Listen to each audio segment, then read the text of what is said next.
Hey, I was just talking to a client this morning, and we were mapping out a new campaign for him, a new offer he's going to be launching to his clients. And we were looking at Q2 and adding up the numbers, and I said, if all goes well, you should add a nice, cool 6 figures to your revenue in Q2. And he laughs and he goes, well, what else is new? He goes, it's funny, I get hit over the head a lot with offers from people who want to help me build a 6-figure consulting business.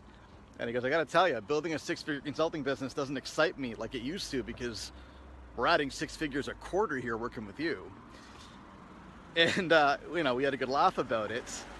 And it reminded me that, there's a lot of people out there who are hitting up consultants and coaches and professional service providers with offers that are promising to build a 6-figure consulting business.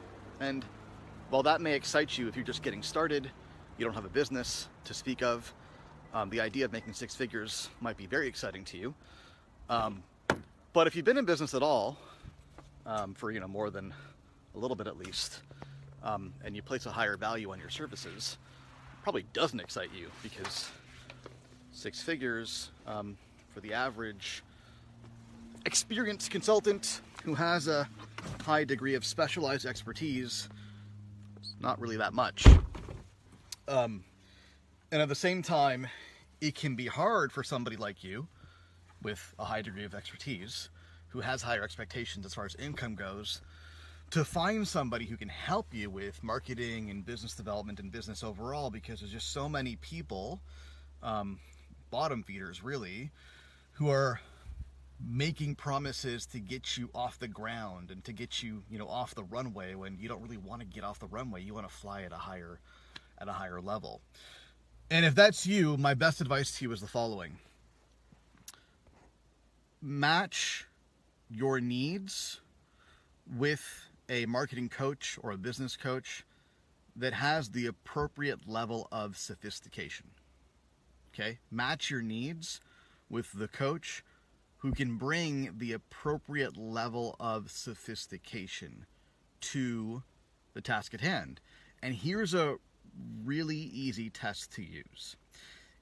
Is this somebody who focuses on tactics or strategy? Okay? Is this somebody, this coach, this marketing, business development, business coach, somebody who focuses on tactics or strategy? Because if there's somebody who focuses on tactics, it's a really telltale sign that they're a low-level, entry-level kind of coach, right? All they really know how to do is to execute on a series of tactics. And to the extent that you need those tactics, and those tactics could work for your business, that can be a useful thing. But they're certainly not the advisor, the trusted advisor that you're looking for in a coach. They're somebody who knows how to execute on a tactic, and if that tactic is relevant and useful to you, you might find some benefit in working with them.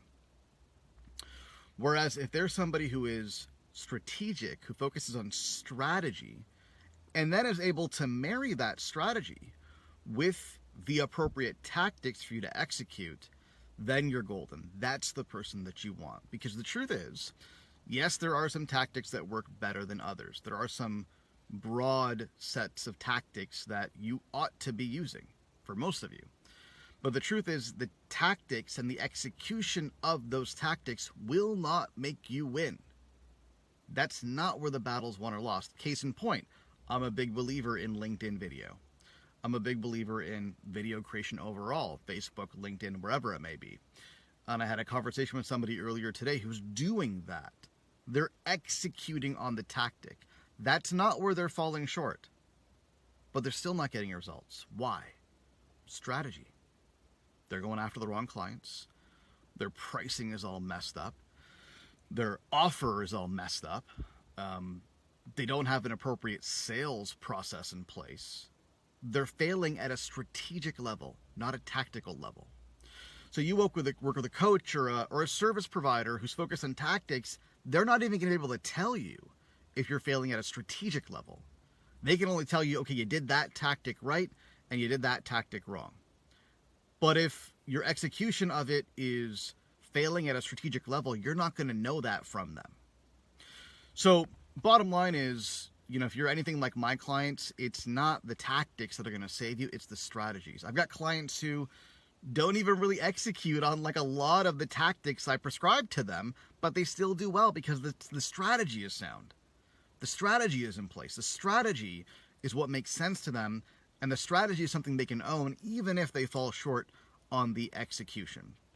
So bottom line, like, this is just good old business advice, right? Do not get caught up in the tactics. Do not drown in a set of tactics without thinking through strategy first. And if you want someone to help you think through strategy and devise an appropriate strategy for your business, which is a fantastic idea because you can't cut your own hair and you've got blind spots when it comes to strategy, and you ought to find an expert to help you with that. If you want someone to help you, don't go after the tactician.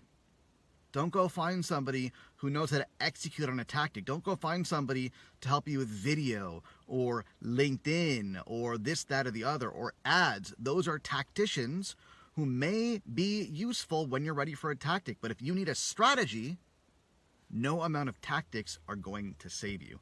Hope that all helps and makes sense. Any questions about this, drop them in the comments. Happy to help. Cheers.